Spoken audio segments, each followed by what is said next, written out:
PMK 15 2025 tentang pemeriksaan ini mengganti dan mengumpulkan semua jenis pemeriksaan. Dulunya pemeriksaan PPH, PPN dan atau pajak pusat dipisahkan dengan PPB. Nah, sekarang PPB digabung jadi satu ini. Walaupun digabung jadi satu, ternyata PMK ini secara pasal lebih tipis, secara aturan lebih tipis dan lebih komprehensif tentunya. Dan PMK ini berlaku sebetulnya teman-teman, berlaku untuk surat perintah pemeriksaan yang terbit setelah terbitnya PMK ini. Jadi yang terbit setelah tanggal 14 Februari. Ya. Jika ada surat perintah pemeriksaan yang terbit sebelum 14 Februari, itu masih mengacu ke PMK lama. Makanya kemarin baru-baru kami dapat SPHP, saya harus konfirmasi ke timnya. Ini masih pakai PMK lama atau baru? Walaupun saya tahu masih PMK lama karena belum terbit itu. Cuman kita pengen memastikan jangan sampai nanti masing-masing pihak tidak sama kesepahaman. Jadi Bapak Ibu kalau ada yang dapat SPHP bulan-bulan ini dan SP2-nya terbit sebelum Februari, walaupun Anda merasa yakin ini masih pakai PMK 17, di mana 7 hari tanggapan SPHP itu, Anda baiknya konfirmasi ke AR-nya ya.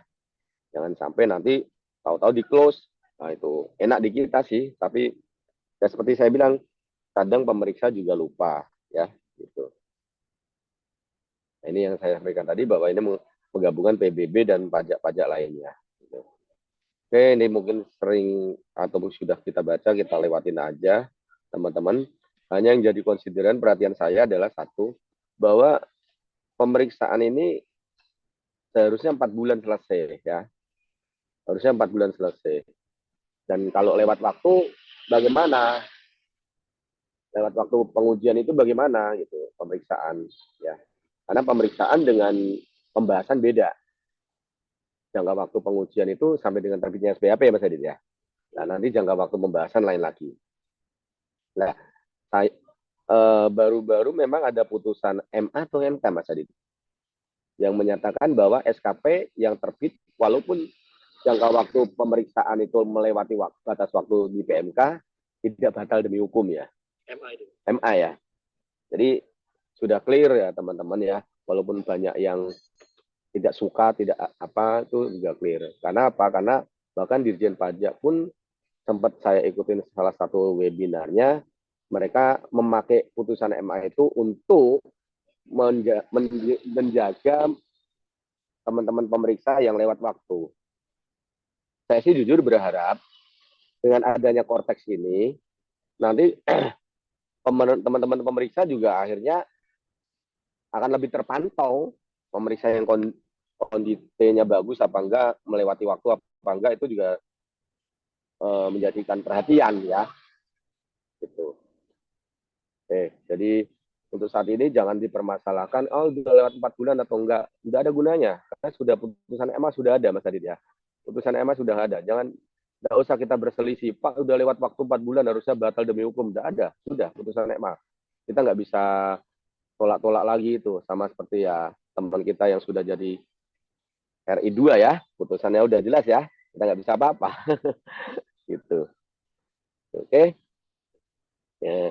Kemudian pemeriksaan sekarang tipenya dibedakan, ada tipe pemeriksaan lengkap, terfokus dan spesifik.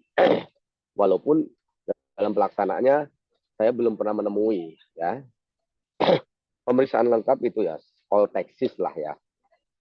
All teknis ya, teman-teman. Kemudian kalau terfokus itu mencakup seluruh pos dalam SPT atau SPP secara mendalam. Jadi pos tertentu saja nanti ya. Tuh. Jadi nanti beda-beda teman-teman ya. Oke.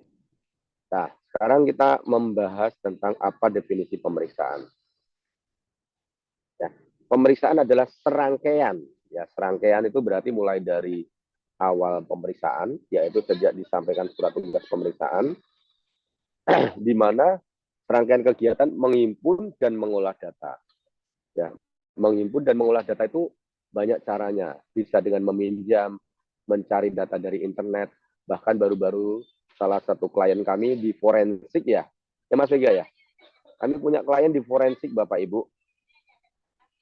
Di forensik mereka pakai tenaga ahli forensik datang ke kantor kami untuk masuk ke jaringan kami, server kami. Di forensik ya, itu adalah serangkaian kegiatan menghimpun dan mengolah data.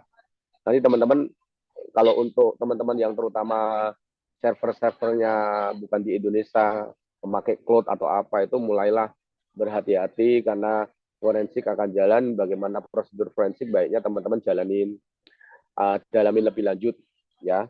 Mereka harus ada surat tugas, apa aja data yang boleh diambil atau apa, itu mereka harus punya izin ya.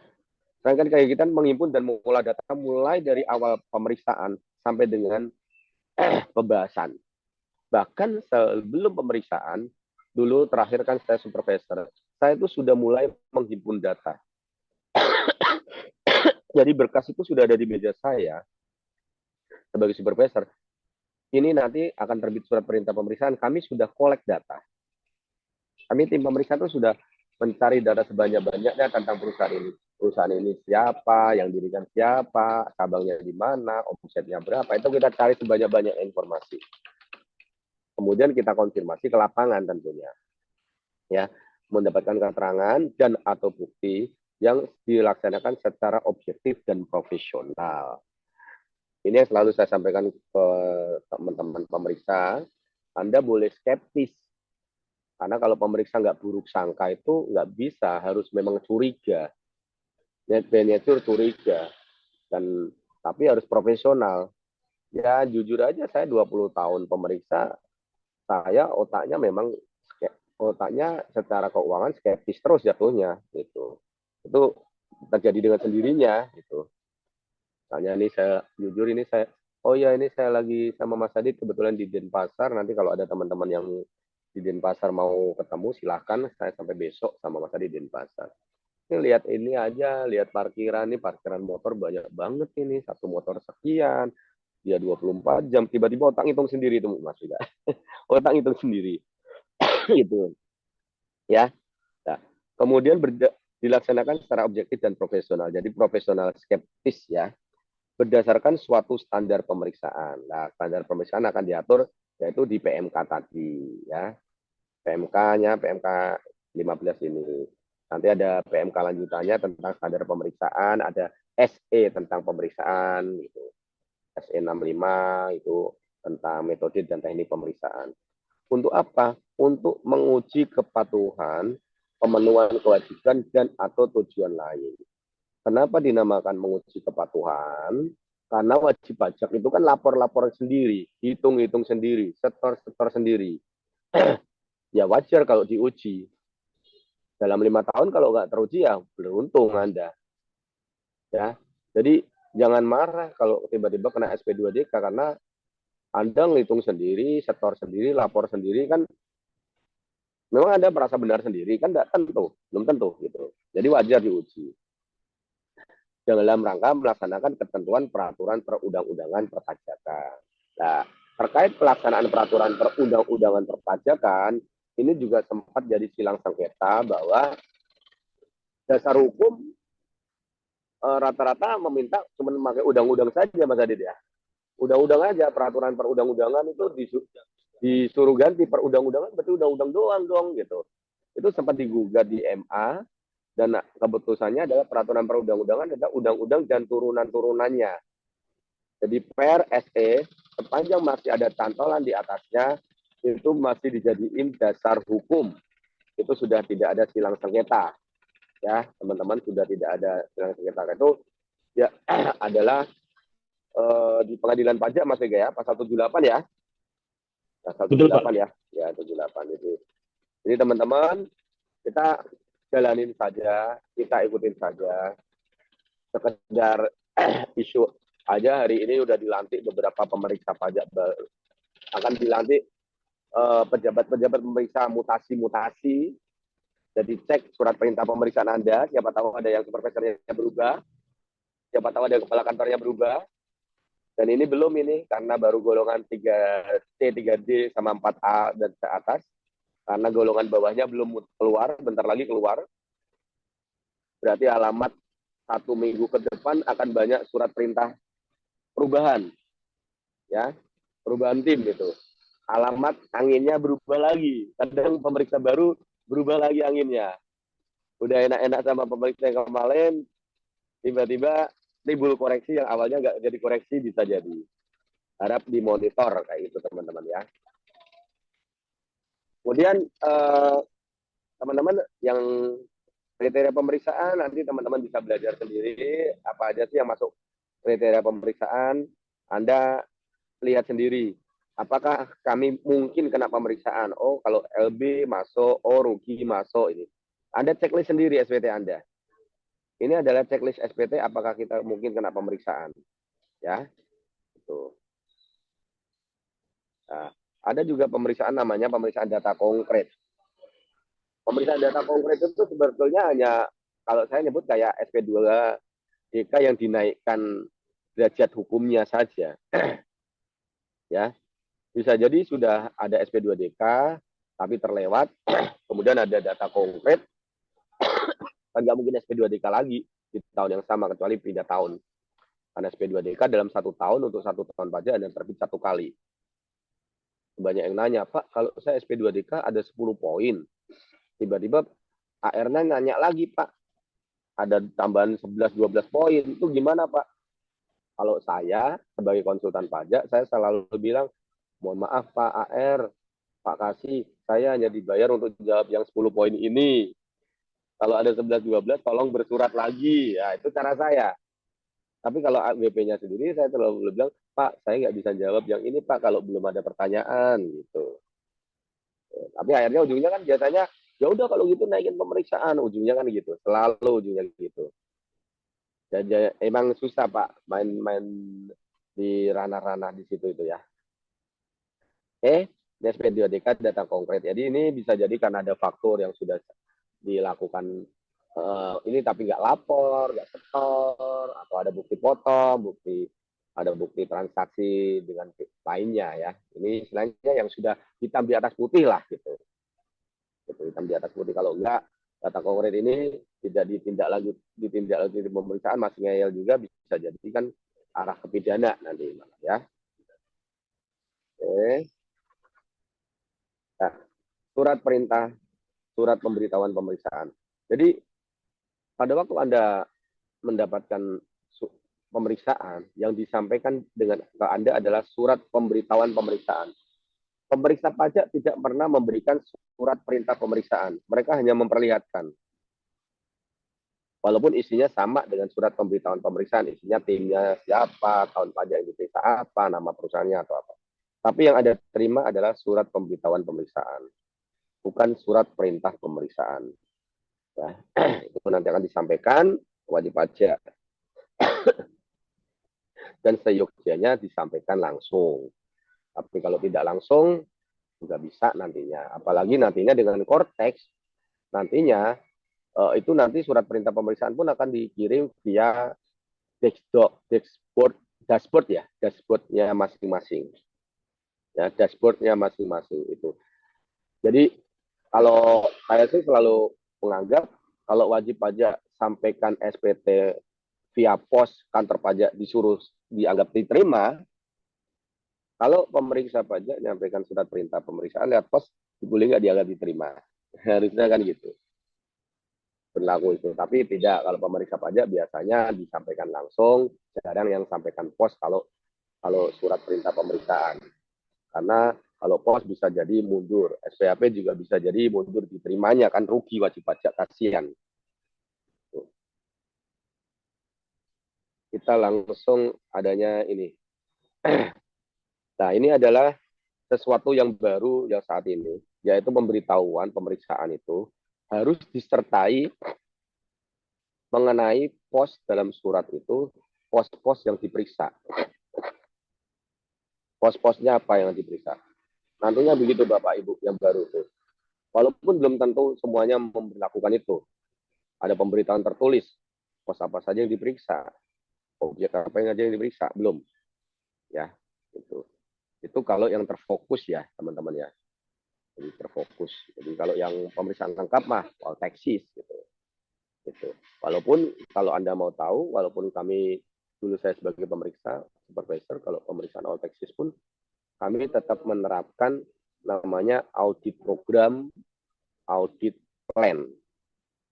Misalnya, kalau pemeriksaan LB, pasti fokus kami adalah lebih bayarnya dulu. Lebih bayar karena apa? Oh, dari kredit pajak. Oke, kredit pajaknya sah, valid, secara formal materi apa enggak? Formal itu dokumentasinya dan setorannya. Materi itu salah satunya selain uangnya udah masuk ke negara, bukti potongnya udah masuk ke negara, ini barangnya atau jasanya ini ngedrive penghasilan apa enggak? Biasanya larinya dari sana Bapak Ibu. Jadi kalau Anda pemeriksaan lebih bayar, tentunya Anda mulailah memonitor dari kredit Anda. Ya kalau pajak masukan ini baik fakturnya ada, setorannya ada, bukti potongnya sudah di dipungut oleh pihak ketiga udah ada. Kemudian atas pajak masukan ini menjadi barang apa? Barangnya udah dijual apa enggak? Nah itu biasanya di tracing ya, itu ya. Nah, atas permintaan terfokus ini nanti lah ini Bapak Ibu kebetulan saya belum mendapatkan sampai dengan sekarang pemeriksaan terfokus belum mendapatkan. Biasanya pemeriksaan terfokus itu nanti akan unit-unit khusus, biasanya nanti akan dikanwil ya, fokus audit namanya, tim khusus untuk mendalami aspek-aspek tertentu gitu ya. Misalnya PPH badan atas kebun sawit misalnya. Nanti misalnya fokusnya atas biaya-biaya tanam, pupuk misalnya, land clearing misalnya, atau biaya-biaya penjualan, misalkan atas angkut misalnya, itu fokus-fokusnya itu. Karena untuk mendapatkan apa? Untuk mendapatkan alat keterangan tambahan untuk pihak ketiga yang akan dikejar mendapatkan penghasilan atas itu misalnya. Jadi sebenarnya tujuannya ngejar yang mana akan terlihat di sana.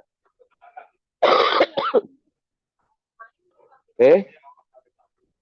Dan ini yang satu yang baru di pembahasan temuan sementara. Dulu beberapa pemeriksa itu sudah menerapkan, tapi tidak ada payung hukumnya. Saya pribadi jujur dulu pada waktu sebagai pemeriksa, saya menerapkan hal ini. Sebelum menjadi SPAP, saya akan kirim temuan ya Bapak Ibu ya. Dulu tuh. Tapi masalahnya kalau saya bukan merasa saya dulu perfect atau apa ini.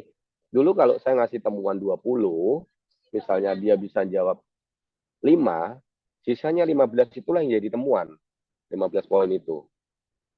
Nah, sekarang masalahnya apakah pembahasan temuan sementara ini kalau dikirim temuan 20, dijawab-jawabnya 20, walaupun walaupun pemeriksaannya nggak puas, akan tetap terbit 20 poin itu atau malah jadi 25, 27 atau apa? Tidak ada. Ya, tidak ada. Itu, tidak ada ketentuan itu. Hanya temuan sementara ini harus kayaknya harus ada suatu petunjuk teknis ini ke tim-tim pemeriksa. Juga wajib pajak biar tahu sehingga mendapatkan kepastian hukum apakah temuan sementara ini hanya sekedar main-main saja untuk prepare karena temuan sementara ini kan sebulan sebelum SBAP untuk siap-siap nih udah mau ke SPAP ya sebulan sebelum ini gitu, ya aku kasih dulu nih. Masalahnya adalah itu saya tanya dari 10 pemeriksa misalnya itu mereka nggak garansi bahwa dari 10 temuan jika dijawab dan terpuaskan 7 sisa 3 temuan itu yang jadi temuan itu nggak garansi. Mereka nggak garansi bisa jadi di tengah perjalanan sebulan itu kan ada teman baru bro, ya berarti nggak jadi teman sementara dong, nggak close dong gitu. Itu mendingan langsung SPAP kalau kayak gitu. Gitu. Nah kalau kau di SPAP kan cuma 5 hari bro jatuhnya sekarang. Nah itu. Jadi kayaknya temuan sementara ini membuat kita waktu lebih Bapak Ibu. Karena sekarang kan tahapan SPHP hanya 5 hari kerja. Ya, dulu 7 hari kerja. Sekarang jadi 5 hari kerja. 2 hari kerja kita dibantu dengan sebulan ini. Jadi WP mungkin merasa terbantu, ya. Tapi masalahnya temuan sementara ini kalau Bapak baca baik-baik, itu temuan itu bukan cuma masalah materi saja, bukan masalah angka saja. Temuan sementara ini boleh mengenai data profil WP. Misalnya di temuan sementara itu ada pertanyaan apakah wajib pajak, misalnya sawit ini berapa jumlah hektar yang sudah siap panen, berapa yang ini. Jadi pertanyaan-pertanyaan lagi, Pak. Kalau Anda baca deh temuan sementara itu, jadi yang awalnya saya pikir temuan sementara itu kayak pra SPHP itu betul-betul main angka. Ternyata enggak. Jadi kayak kayak kayak saya merasa awal pemeriksaannya di sini gitu loh, Pak. Inilah awal pemeriksaan kayaknya gitu loh. Awal pemeriksaannya. Jadi saya anggap awal pemeriksaan di sini. Jadi misalnya wajib pajak, teman sementara wajib pajak tidak memberikan dokumen Ipidok sehingga kami akan ini itu. Jadi kayak saya menganggap sampai dengan sekarang bagi saya temuan sementara kesannya kayak inilah saat mulai perangnya gitu loh, Pak. Saya menganggapnya begitu. Jadi harap kalau teman-teman sudah dikasihkan temuan sementara, harap mulai apa namanya naikkan lengan baju, kencangkan ikat pinggang dan siap-siap berantem. Ya, di situ. Gitu. Ya mudah-mudahan sih kalau jatuh tempo April tuh jangan sampai teman sementara bersamaan semua. Akan pusing timnya itu kesana kemari itu. Tim kesana kemari itu pusing menemukan KPP. Ya, ini ada tentang penangguhan bisa kita skip. Nah, nah ini Bapak Ibu ya tentang penyampaian dokumen. Dokumen itu sekarang bisa disampaikan secara elektronik. Kenapa bisa sampaikan elektronik? Karena sekarang sudah ada Cortex yang menampung juga dashboardnya. Kemudian pemeriksa pajak juga sudah emailnya udah besar kapasitasnya. Dulu pada waktu saya di pajak itu email kecil sekali. Waktu komputer kita dijodohkan, join domain, kan nggak boleh di slot ini USB Mas Adito. Nggak boleh USB, nggak boleh pakai CD waktu itu kami masih CD. Itu harus dibuka di pengolah data PDI itu yang pengolah data kami dibuka, di-download, habis itu baru dikirim ke kami. Kenapa? Karena kita punya kapasitas email kecil. Nah, sekarang di JP yang saya dengar teman-teman pemeriksa itu kapasitas emailnya gede, kapasitas emailnya gede, sehingga siap nampung banyak. Jadi, tuh. Kalau dulu saya sebagai pemeriksa, saya, dan ini saya sarankan juga ke teman-teman semua, nanti kalau ketemu pemeriksa, karena ini sudah jelas ini secara elektronik ini, Bapak Ibu harus bisa bikin pernyataan bahwa dokumen yang kami submit via elektronik melalui email-email ini adalah dokumen yang dianggap disampaikan. Ingat Bapak Ibu. Begitu juga Anda harus menyatakan bahwa email penerima adalah dari pemeriksa ini. Ya. Jadi email Anda apa? Email pemeriksa apa? Anda close. Dulu saya selalu begitu. Walaupun akhirnya pakai email Gmail karena email pajaknya kurang sehingga saya sampaikan saya kirim email ini dianggap email dari pajak. Dokumen ini dianggap diserahkan. Tapi ingat Bapak Ibu, bikin selalu tanda terima dokumen. Tanda terima dokumen. Karena ada putusan Kamar Dagang ya Mas Adit ya, dari MK, bahwa semua dokumen, ingat ya Bapak Ibu ya, walaupun di pengadilan pajak nanti bisa jadi berubah ya, tapi di situ udah jelas kalau pengadilan pajak menganut itu juga nanti bahaya juga. Semua dokumen yang tidak disampaikan pada saat pemeriksaan pajak dan telah dirinci ya, dirinci dengan spesifik itu tidak dianggap. Jadi kalau pemeriksa pajak hanya sekedar minta rekening koran, Anda kasih itu tidak ada masalah. Kecuali misalnya pemeriksa pajak minta rekening BCA nomor sekian tahun sekian atas nama ini, dan Anda nggak ngasih, setelah itu nggak akan dianggap. Ya, jadi dokumen yang diminta pemeriksa dan telah dirinci secara spesifik dan tidak disampaikan pada saat pemeriksaan tidak akan dianggap. Itu yang akan jadi permasalahan kalau Bapak Ibu tidak mengikuti perkembangan aturan-aturan yang terbaru. Ya, usahakan dokumen itu ada tanda terimanya. Kalaupun Anda ngirim email, harus ada disclaimer Anda bahwa email ini dianggap telah tersampaikan. Kadang-kadang pemeriksa nggak baca. Ngakunya di spam, masuk di spam atau apa misalnya. Banyak, baru-baru kita di Bogor kan kayak gitu Mas Adit ya. Sudah disampaikan 2-3 bulan yang lalu nggak pernah tersampaikan. Ternyata ya nggak tahu apakah dibuka atau memang masuk spam. Gitu. Itulah makanya kalau bisa, begitu Anda email, screenshot, kirim WA ke tim pemeriksa. Jangan kirim filenya via WA. Bahaya. Ya, bahaya. Karena itu biar bagaimanapun itu klien BP Anda. Ya, barang BP Anda, klien Anda. Jangan, kalau bisa jangan.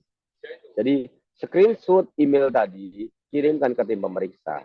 Dinotis bahwa telah dikirim email ini, dokumennya isinya ini. Nanti kan begitu ada checklistnya, simpan. Ya, karena kedepannya saya melihat masalahnya adalah masalah dokumen. Yang saya dengar isu terakhir adalah DJP dan Bea Cukai sekarang dua-duanya di bawah, mohon maaf, militer semua ya. Walaupun DJP kan nggak militer tapi akmil juga. Yang saya dengar akan kencang terkait pemeriksaan. Akan kencang terkait pemeriksaan. Oke. Bapak Ibu, alhamdulillah dengan adanya COVID kemarin, ada blessing lah buat kita bahwa sekarang Zoom, video conference itu dianggap sebagai kehadiran.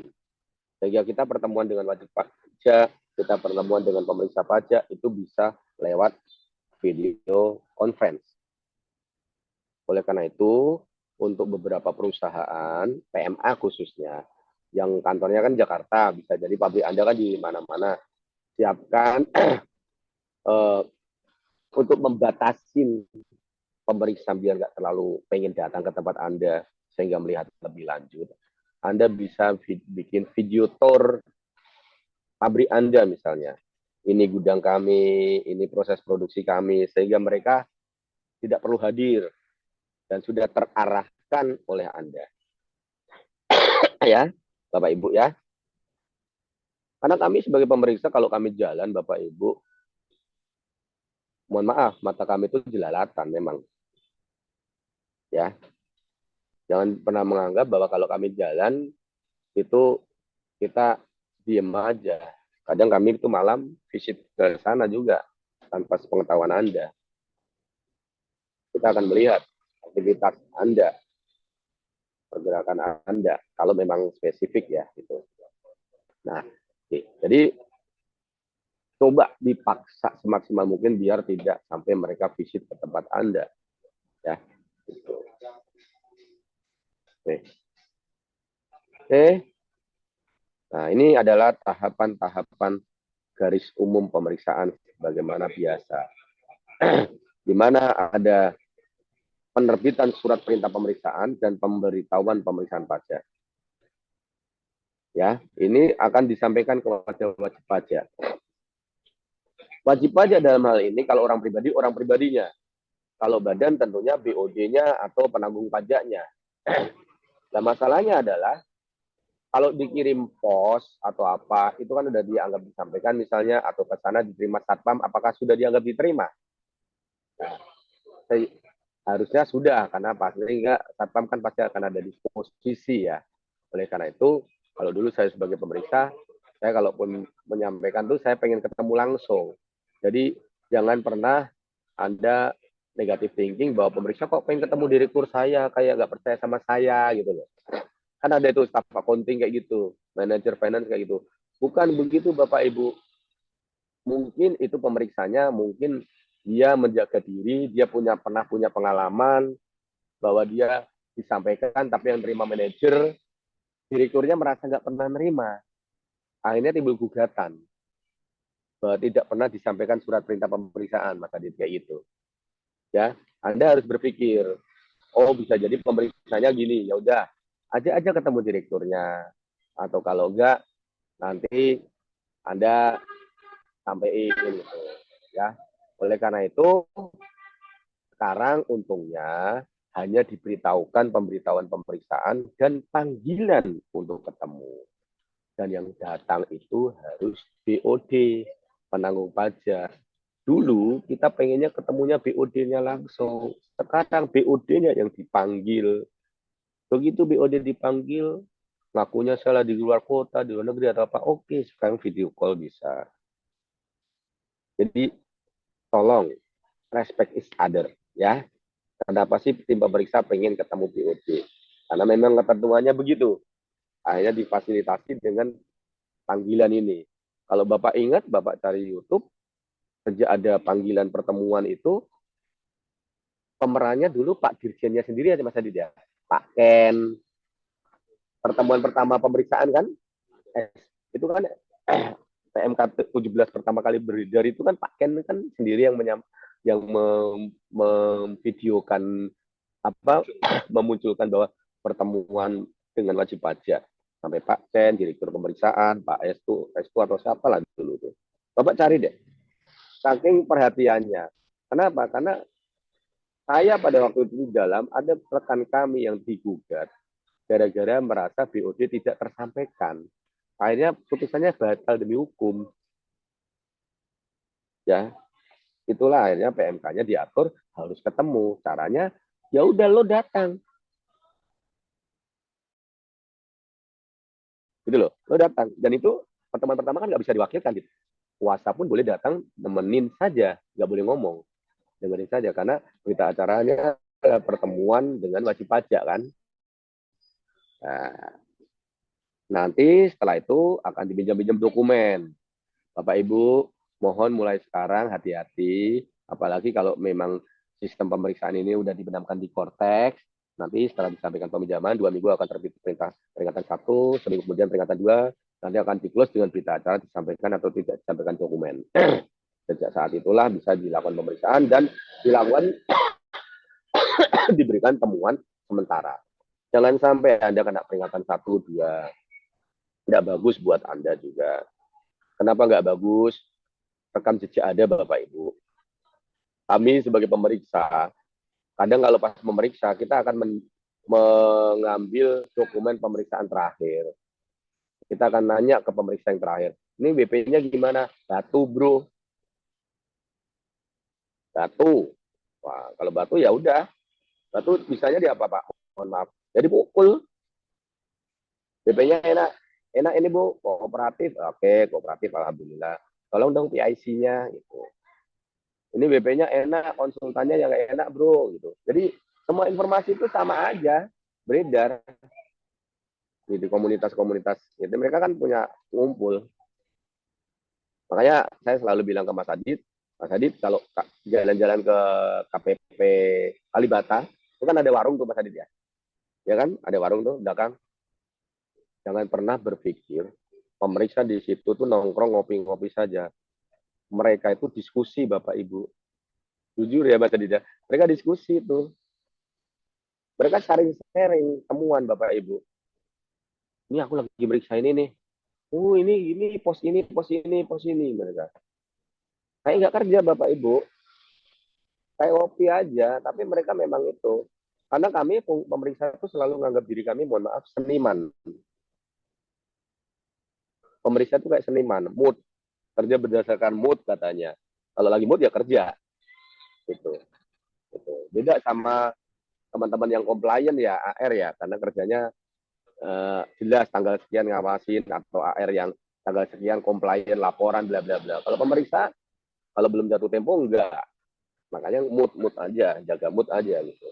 Jadi kalau ada pemeriksa ngumpul, ngopi, ngerokok, itu jujur saya sendiri 20 tahun bagian dari mereka, mereka diskusi Bapak Ibu tentang temuan. Mereka saling sharing satu sama lain temuannya. Cara ngoreksi ini gimana sih? Oh ini sini. Oh kenal konsultan ini enggak? Oh kenal ini gini gitu. Hati-hati sama ini. Suka suka apa namanya ngomongnya katanya mau kasih hari ini padahal belum tentu gitu. Ya kayak gitu ya. Oke. Setelah pembahasan teman sementara ada namanya SPHP. SPHP kalau Bapak Ibu dapat SPHP ya, Bapak Ibu semua dapat SPHP, mulai sekarang lihat di poin daftar temuan. Ya, lihat di poin daftar temuan. Di situ ada dasar hukum. Ada dasar hukum. Kalau sampai pemeriksa pajak tidak menaruh dasar hukum, itu berarti Anda beruntung. Karena Anda bisa nanti pada waktu menanggapin tidak ada dasar hukum. Ataupun kalau mereka pakai dasar hukum pasal 6, Anda bisa menanyakan, ini pasal 6 ayat berapa, Pak? Itu. Pasal 9 ayat berapa, Pak? Itu. Harus jelas. Karena pajak adalah ilmu yang unik. Di situ ada accounting, di situ ada legal. Ya. Kenapa harus pakai dasar hukum jelas? Karena nanti pada waktu di pengadilan, dasar hukumlah yang jadi patokan. Semuanya dipakai dasar hukum pasal berapa. Disitulah Anda harus kontra atas pasal tersebut. Ya. Perhatikan, jangan yang dilihat angkanya dulu. Mereka cantumkan pasal berapa, Anda cari pasalnya. Ya. Kok kayaknya nggak ada yang dilanggar ini, ya udah tanggapi aja. Setelah SPHP, tanggapan SPHP. Nah ini Bapak Ibu, sekarang 5 hari kerja. 5 hari kerja, hati-hati ya 5 hari kerja. Itu nggak nyaman misalnya Anda dapat SPHP 1 hari mau Idul Fitri itu. Gimana rasanya dapat SPHP 1 hari menjelang Idul Fitri? Idul Fitri nggak tenang Anda itu pasti itu. Kalau pemeriksanya jengkel, bisa itu diterbitin tuh di jengkel gitu. Nah, setelah SPHP, Anda tanggapin, Anda bisa minta perpanjangan, barulah ada pembahasan akhir. Nah, pembahasan akhir ini akan diundang. Harap diingat, kata-kata di SPHP, tanggapan adalah wajib menanggapi. Ya. Tapi kalau hadir, tidak ada kata-kata wajib hadir. Artinya apa? Secara secara kekuatan hukum, tanggapan SPHP atau tertulis itu lebih kuat daripada kehadiran Anda waktu pembahasan. Ya, jadi kalau Anda nggak yakin bisa datang karena jauh dari Jakarta, misalnya Anda dari luar kota atau luar Jawa, itu tuangkan semaksimal mungkin narasi di tanggapan SPHP yang Anda unek-unek mau sampaikan. Saya pernah ngasih SPHP 40 halaman ditanggapi 80 halaman pernah. Rekor saya bikin SPHP itu 70 halaman. Rekor tanggapannya 200 halaman. Itu pusing kepala itu. Nah, setelah tanggapan SPHP dan dilakukan pembahasan, ingat Bapak Ibu ya, usahakan hadir. Ya, usahakan hadir. Apalagi kalau Anda tidak ngasih tanggapan. Ya, usahakan hadir. Kemudian kalau Anda merasa ada masih perbedaan pendapat terkait dasar hukum, misalnya menurut Anda dasar hukumnya ini, menurut dia ini, Anda bisa minta quality assurance. Ingat, yang didebatkan adalah dasar hukum, bukan angka, ya. Nah, setelah itu akan dilakukan pembahasan quality assurance dan closing. Ya. Jadi semua pemeriksaan pasti closing. Tadi pagi saya dapat flyer dari teman strategi menghadirkan pemeriksaan sampai close. Saya bilang semua pemeriksaan pasti close. Close-nya pakai SKP atau pakai apa? Terserah gitu. Oke. Selanjutnya ini ada bagian terkait pemeriksaan terfokus lengkap. Nah, bagaimana? Nah, itu data konkret bagaimana? Nah, itu. Jadi Bapak Ibu eh, itu nanti bisa pelajari sendiri. Sekarang tentang hak dan kewajiban pemeriksa. Harap diingat bahwa pemeriksa punya kewajiban dan punya kewenangan, bukan hak ya. Pemeriksa nggak punya hak, tapi punya kewenangan. Yang Anda punya adalah hak dan kewajiban. Anda nggak punya kewenangan, posisi tawar Anda kurang. Nah, salah satu kewenangan pemeriksa yang nanti katanya akan ramai lagi, yaitu adalah kewenangan memasuki ruangan-ruangan, mengakses data elektronik, ya, memasuki ruangan-ruangan. Ya, Bapak Ibu, kewenangan pemeriksa nih. Bahkan dulu jujur saya pernah yang nomor 6 ini Mas Adit, menyegel. Saya pernah menyegel ini. Gampang Bapak Ibu kalau nyegel, bawa kertas segel, misalkan masuk ke ruangan, bagian keuangannya mana? Ini, udah komputer mau nyala apa enggak, saya tempelin aja kertas segel. Cetes. Itu aja. Nempelinnya di mana biasanya? Kalau laptop ya kita tutup di stikerin label. Kalau PC ya di bagian on off-nya. Karena kalau dipencet itu kan pasti rusak kertas segel. Sementara merusak kertas segel itu ada aspek pidananya, ya. Jadi ingat Bapak Ibu, dengan sekarang Dirjen Pajaknya pendidikannya latar belakang militer, Dirjen Bea Cukai juga militer, dan pajak isunya akan jadi badan dengan kewenangan mereka yang besar, pasti mereka lebih powerful dan mungkin bisa lebih lagi, ya. Tuh, Pak Ibu ya. Tuh. Karena posisi badan itu kan setingkat presiden ya.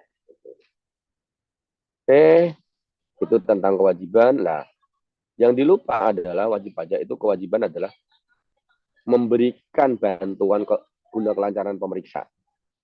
Ya, misalnya pemeriksa pengen ngakses, dikasih, minta ruangan khusus untuk diperiksa, Anda wajib ngasih menyediakan, ya. Menyediakan tenaga pendamping dalam hal diperlukan, misalnya direktur Anda tidak bisa bahasa Indonesia, Anda wajib menyediakan. Gitu. Saya ingat dulu saya meriksa salah satu minuman berkarbonisasi terbesar di Indonesia, di dunia lah. Itu direkturnya datang 4 orang dari Aussie sama Sing berbahasa Inggris, ya kita BAPK, ya kita pakai fasilitasi penerjemah tersumpah untuk mendraftnya itu, mendraft berita acara, karena untuk kekuatan hukum sampai ke pengadilan harus diterjemahkan tersumpah ya Mas Adit ya, harus penerjemah tersumpah. Kita fasilitasi pada waktu itu, padahal lumayan itu hitungannya per lembar ya, hitungannya per lembar itu penerjemah tersumpah dulu itu kita fasilitasi waktu kita undang itu, lumayan sih mereka kayak gitu dulu, seru. Oke, selanjutnya ini akan disampaikan Mas Adit tentang tips cerdas menghadapi pemeriksaan, karena Mas Adit lebih tahu menghadapi pemeriksa daripada saya yang menghadapi wajib pajak. Silakan Mas Adit. Baik, terima kasih Pak Yazid, Bapak Ibu semuanya. Oh, apa ya Izin share? saya jawab. Matiin. Suara saya ya jelas ya.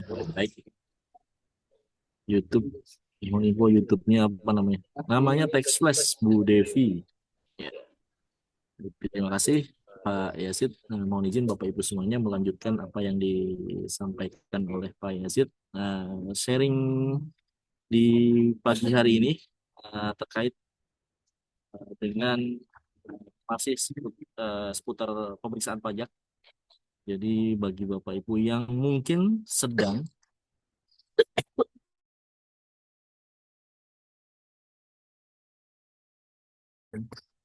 menunggu gitu, ya, sedang menunggu pemeriksaan pajak karena eh, status SPT badannya kemarin melakukan checklist lebih bayar, sehingga apapun itu ketika Bapak Ibu melakukan checklist lebih bayar, otomatis akan melakukan restitusi gitu ya, klaim refund, sehingga Bapak Ibu akan menunggu SP2 pemeriksaan atau surat perintah pemeriksaan. Itu Bapak Ibu udah mulai start tuh dari situ. Tadi sudah disampaikan oleh Pak Yazid eh, rangkaiannya, kemudian asal usul dari munculnya PMK 15 ini, kemudian dampak dari setelah adanya SP2 pemeriksaan setelah PMK 15 ini terbit gitu ya.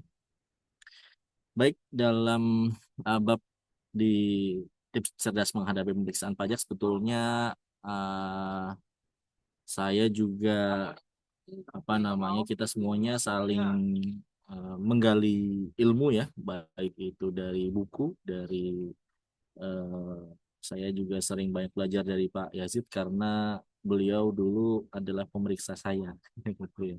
2016 dulu saya diperiksa oleh Pak Yazid. Jadi alangkah menurut saya alangkah beruntungnya Bapak Ibu yang ada di PMA, di KPPMA yang nggak bertemu Pak Yazid. Karena kalau diperiksa sama Pak Yazid nih udah pasti serem gitu ya. Bidok Bapak Ibu akan di challenge tentunya. Baik, tips cerdas dalam menghadapi pemeriksaan pajak ini kami coba ringkas ya dengan eh, kata cerdas gitu ya. Jadi mencatat dan mengelola setiap transaksi beserta dokumen pendukungnya dengan akurat, konsisten gitu ya. Karena kenapa saya sampaikan catat dan kelola ini, karena banyak sekali Bapak Ibu yang tidak menyiapkan eh, data pencatatan Bapak Ibu yang dalam hal ini adalah general ledger, di mana GL ini tidak, kan kalau yang kita ketahui adalah ya balance aja belum tentu benar, apalagi nggak balance. Nah, hal-hal yang semacam ini harus sudah dipersiapkan oleh Bapak Ibu ya. Jadi setelah Bapak Ibu melakukan proses penjurnalan dan lain sebagainya gitu ya. Kemudian Bapak Ibu sedang menunggu SP2 nih. Baiknya Bapak Ibu mulai sekarang coba coba dicek nih GL Bapak Ibu ini udah yang pertama udah balance atau belum. Kemudian secara pos-pos, kemarin kita di Madya Bogor ya Pak Yazid ya. Di Madya Bogor itu bahkan kebolak-balik Bapak Ibu pencatatannya. Bahkan bahkan di pos pendapatan yang harusnya di posisi mana, di posisi debit misalnya. Kemudian secara cash in bank masuk harusnya di debit, di kredit. Itu perlu Bapak Ibu lakukan kontrol juga sebelum nanti GL Bapak Ibu itu diserahkan ke tim pemeriksa. Gitu ya. Kalau sudah dikasihkan, ya berarti siap akan diolah oleh tim pemeriksa untuk diuji ke mapping GL ke SPT PPH Badan, mapping terkait ekualisasi dengan PPN atau terkait ekualisasi dengan SPT Output gitu ya. Kemudian evaluasi dan identifikasi potensi resiko lebih awal. Nah, ini biasanya kalau kalau di konsultan maupun di perusahaan-perusahaan yang akan dilakukan pemeriksaan, itu biasanya mereka akan buat berapa sih kemungkinan kurang bayar dari yang Bapak Ibu sudah sudah lakukan jurnal pencatatan atau transaksi di tahun misalnya 2004 2024 ya misalnya gitu ya. Nah, Bapak Ibu coba telusurin, oh kira-kira ada nggak akun-akun yang belum Bapak Ibu potong PPh 21-nya, belum dipotong PPh pasal 23-nya, atau jangan-jangan ada beberapa pos yang memang belum dilakukan koreksi fiskal. Nah, itu Bapak Ibu tinggal membuat beberapa opsi. Biasanya ada opsi yang terbaik, ada opsi yang terburuk misalnya gitu ya, atau opsi yang sedang-sedang saja, misalnya ada 3 opsi gitu ya. Nah, ini responsif dan kooperatif. Nah, ini baiknya beberapa kali kami temuin Bapak Ibu ya, banyak sekali perusahaan yang bahkan perusahaan besar pun itu yang memiliki banyak cabang tentunya gitu ya, itu amat sangat memerlukan apa ya, koordinasi satu tim gitu ya. Nah, jadi baiknya bagi Bapak Ibu yang misalnya akan diperiksa, eh, harus harus intens untuk diskusi di internal terlebih dahulu gitu ya. Jika nanti pemeriksa tanya ke PIC di perusahaan tersebut, kemudian kalau pemeriksa tanya di bagian A misalnya, ini jawabnya seperti apa, ya itu juga perlu direncanakan gitu ya, perlu diplanningkan. Jadi jangan asal jawab kalau belum tahu gimana kita jawab dengan sopan dan tetap tidak mengalihkan, tetap tidak menduakan uh, pertanyaan dari tim pemeriksa gitu. Kemudian data yang relevan dan terverifikasi, argumentasi berbasis regulasi dan bukti yang kuat, dan juga strategi penyelesaian senjata yang efektif untuk menghindari eskalasi-eskalasi untuk sengketa-sengketa di upaya hukum berikutnya. Jadi harapannya yang betul memang betul-betul close tadi yang sempat Pak Edit sampaikan ya.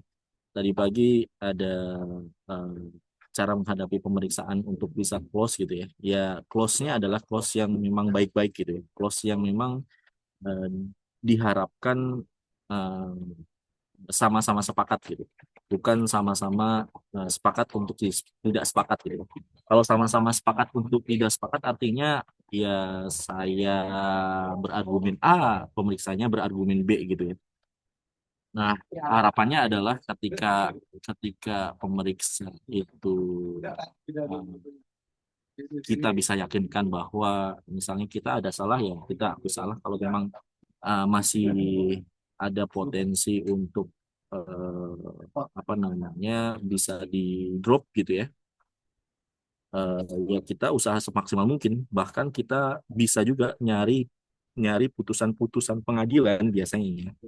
Ini menarik juga buat Bapak Ibu untuk sengketa case yang hampir mirip, identik dengan case kita misalnya gitu ya.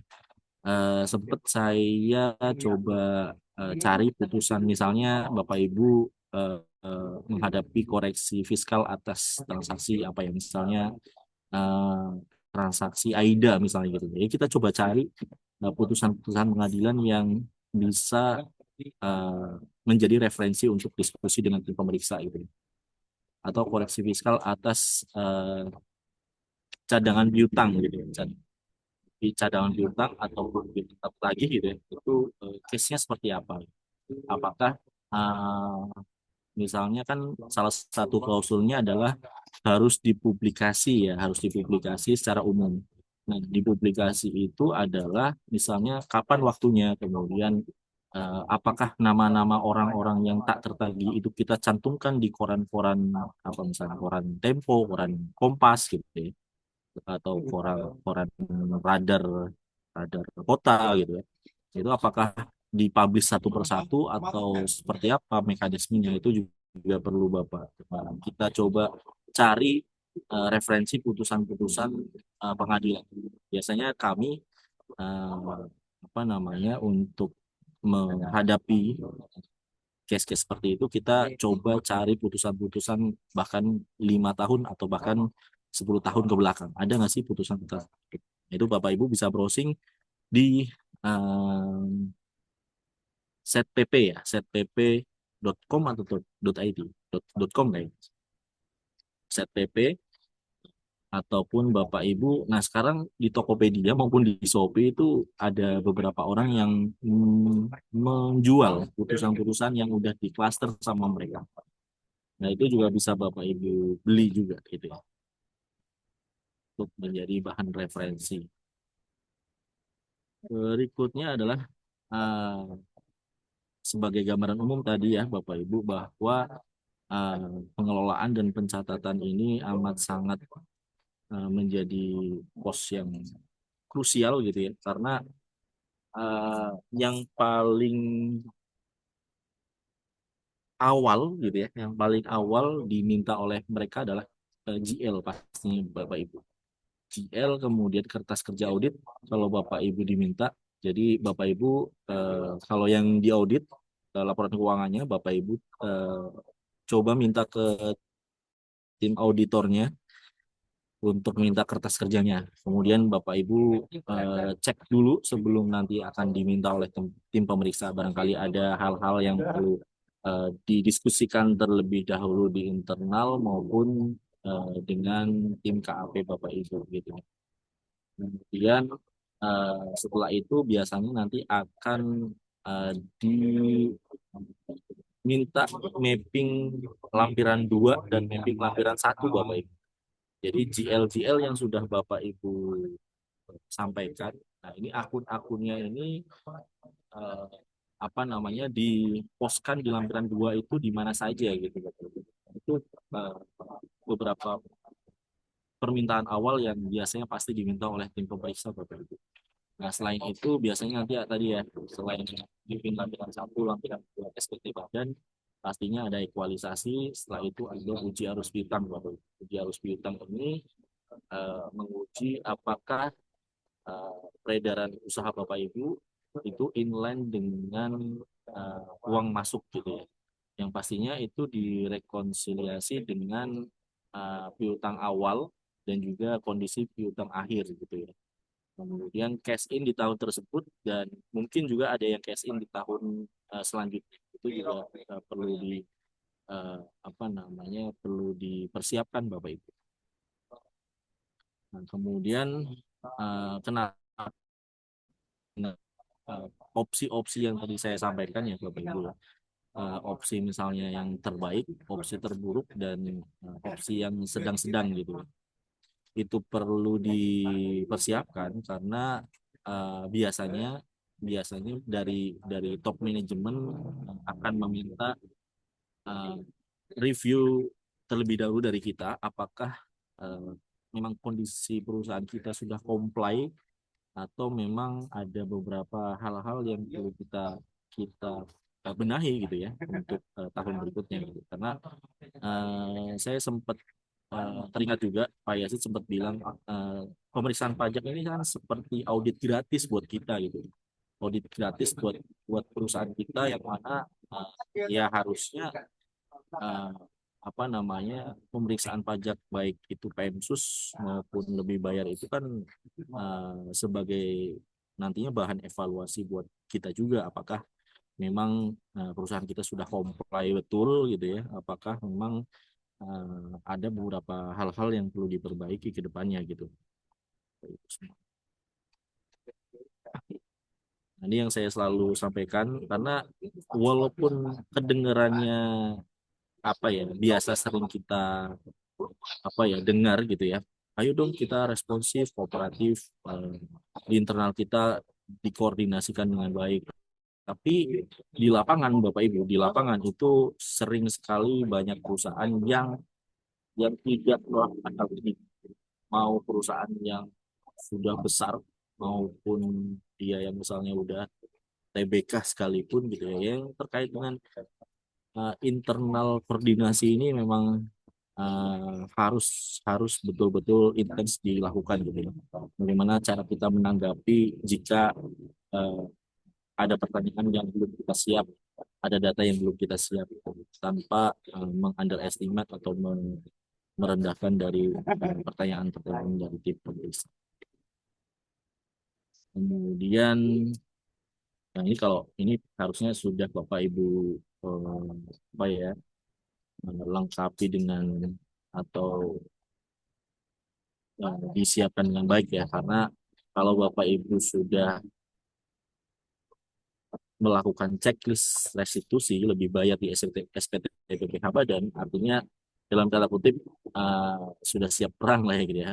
Artinya kalau sudah siap perang bukan perang dalam hal ini berantem dengan tim pemeriksa ya tapi dalam hal ini adalah ya kita udah siap uh, terjun otomatis amunisi pun harusnya sudah siap gitu ya. Dalam hal ini amunisi adalah ya berarti data-data baik misalnya kontrak, invoice, PO, surat jalan, kalau ada ekspor impor artinya ada dokumen-dokumen BC, bea cukai gitu ya, PEB, PIB itu sudah disiapkan kalau diminta sampel atau bahkan diminta seluruhnya gitu. Kemudian kalau ada transaksi afiliasi, oh berarti kalau sudah memenuhi klausul di PMK 172 untuk membuat Tipidok berarti Bapak Ibu sudah membuat Tipidok gitu ya. Kemudian audit report juga sudah disiapkan, kertas kerja sudah disiapkan gitu. Karena terakhir Pak Yazid dan saya mendampingi perusahaan yang cukup besar gitu ya, omsetnya sudah ratusan M, ada transaksi afiliasi, tapi ternyata tidak ada audit report dan tidak ada TV. Luar biasa banget, itu yang membuat challenge buat kami untuk bagaimana strategi untuk menghadapi hal tersebut. Ternyata masih banyak perusahaan-perusahaan yang ternyata tidak diaudit gitu ya, tidak diaudit. Kemudian argumentasi dan regulasi ini biasanya bagi Bapak Ibu yang sebelumnya pernah dilakukan pemeriksaan atau bahkan misalnya SP2DK gitu ya, biasanya akan apa namanya, walaupun tidak selalu ya, uh, tidak jauh dari pertanyaan-pertanyaan di pemeriksaan sebelumnya gitu ya, karena biasanya nanti mungkin izin bisa dikoreksi kalau mungkin ada keliruan Pak Yazid. Biasanya tim pemeriksa akan melihat hasil dari pemeriksaan sebelumnya, akan berfokus ke mana gitu ya, atau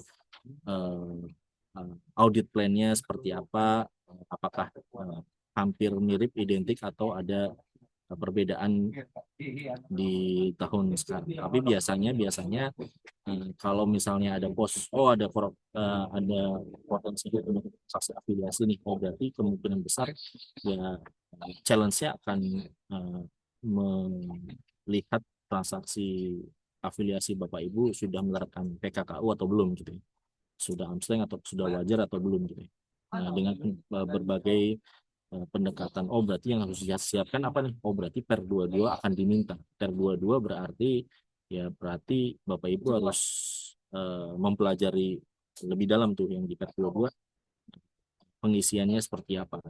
Apakah di sebelumnya ada kekeliruan atau sudah oke gitu. Kalau sudah oke berarti tinggal meng-ATM aja ya. Meng-ATM aja dari per 22 tahun-tahun sebelumnya. Amati, tiru, dan ya kalau ada yang perlu dimodifikasi tinggal Bapak Ibu modifikasi aja. Kemudian strategi penyelesaian yang efektif agar pada endingnya ya Bapak Ibu, pada endingnya adalah bahwa harapan dari manajemen kalau memang eh, bisa diselesaikan dengan baik-baik di proses pemeriksaan, pastinya harapannya akan diselesaikan di proses pemeriksaan aja ya. Kalaupun memang kalau sengketakan di upaya hukum berikutnya di pos keberatan maupun di banding gitu ya, artinya nanti ya dipersiapkan gitu lebih matang. Baik, itu mungkin Bapak Ibu semuanya yang bisa kami sampaikan